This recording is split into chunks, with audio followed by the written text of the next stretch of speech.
अलीगढ़ को वार्षिक सम्मेलन तथा शैक्षिक गोष्ठी आयोजित हुई, जिसके मुख्य अतिथि प्रादेशिक उपाध्यक्ष श्री जगदीश पांडे ने उद्घाटन करते हुए कहा कि शिक्षा समाज प्राण वायु है। राष्ट्रीय समाज से उसी से संचालित होता है, लेकिन सरकारों के अभिनव प्रयोगों से शिक्षा और शिक्षक दोनों के बदूत पर प्रश्न चिन्ह लगा हुआ है। शिक्षकों के संदर्भ में निर्गत शासनादेश 1/11/2023 अधिनियमों के विपरीत है, क्योंकि उन सभी शिक्षकों की नियुक्ति 6 अगस्त 93 से दिसंबर 2000 तक कठिनाई निवारण अधिनियम 1981 के निहित प्रावधानों से अंतर्गत की गई है। अगर सरकार समय रहते हुए उस शासनादेश को वापस नहीं लेती तो संगठन सड़क से लेकर सदन तक इसकी लड़ाई लड़ेगा। यदि आवश्यक हुआ तो संगठन जनहित याचिका इस काले शासनादेश के विरुद्ध न्यायालय में आयोजित करेगा। मुख्य अतिथि का स्वागत करते हुए धर्म समाज इंटर कॉलेज के लोकप्रिय प्रबंधक श्री ललित अग्रवाल ने श्री पांडे को अंग वस्त्र प्रदान करते हुए सारंगी शब्दों से श्री पांडे की अभिभूत देने वाला स्वागत भाषण पढ़ा। सम्मेलन अवसर पर लगभग 1 दर्जन सेवानिवृत्त शिक्षक शिक्षिकाओं को अंग वस्त्र प्रदान करते हुए विदाई दी तथा जनपद में सहायता प्राप्त महाविद्यालय विद्यालय के कार्यभार ग्रहण करने वाले नए शिक्षक शिक्षिकाओं को प्रधानाचार्य को भी अंग वस्त्र देकर तथा संगठन के प्रतीक चिन्ह देकर उनका स्वागत किया गया। शैक्षिक गोष्ठी की अध्यक्षता संगठन के प्रांतीय मंत्री और इस क्षेत्र के संगठन मेरुदंड के श्री राजेंद्र कुमार वार्ष्णेय जी ने कहा कि इस नैतिक पतन के इस युग में शिक्षक सबसे शानदार, जानदार और ईमानदार प्राणी है और शिक्षक का साथ शरीर में दम रहने तथा शिक्षक संघ के माध्यम से करूंगा।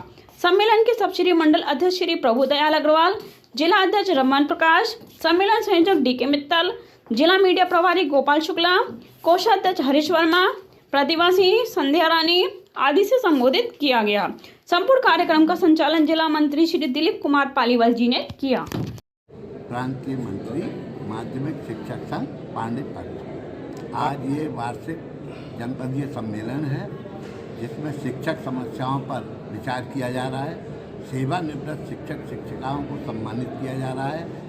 नव आगंतुक अध्यापिकाओं को सम्मानित किया जा रहा है। सर, पुरानी पेंसिल बहाली को लेकर काफ़ी दिन से आप संघर्ष कर रहे हैं, तो उस संबंध में क्या कहना चाहिए? के लिए अभी भी 29 तारीख को शिक्षा निर्देशक कार्यालय पर धरना किया गया और काफ़ी संख्या में वहाँ हमारे शिक्षक साथी उपस्थित हुए और इसके लिए तो जब तक अंतिम निर्णय नहीं होगा तब तक हमारा संगठन संघर्ष करता रहेगा। ठीक। उपाध्यक्ष उत्तर प्रदेश माध्यमिक शिक्षक संघ, मैं गोरखपुर से आया हूँ। उत्तर प्रदेश माध्यमिक शिक्षक संघ 1956 में स्थापित हुआ और इसका आर्ष वाक्य रहा है कि किसी राष्ट्र का उज्जवल भविष्य सुयोग्य, कर्मठ और संतुष्ट शिक्षक पर निर्भर करे। लेकिन आज शिक्षा इतने प्रयोगों से माध्यमिक शिक्षा गुजर रही है और पूरा का पूरा शिक्षक समाज प्रयोज्य की भूमिका में आ गया है और सरकारों ने उपलब्धियां जो संघर्षों से प्राप्त हुई थी उसको एक एक करके छीनती जा रही है और उस प्रयोगों का परिणाम है कि सहायता प्राप्त माध्यमिक विद्यालय या गवर्नमेंट के जो विद्यालय हैं वह उनके प्रयोगों के कारण अप्रासंगिक होती जा रही है। उसके पीछे एक कारण ये है कि आज सभी परीक्षाएं, प्रतियोगी परीक्षाएं, आप समाचार पत्रों से जुड़े हुए लोग हैं, मीडिया से जुड़े लोग हैं, आप जानते हैं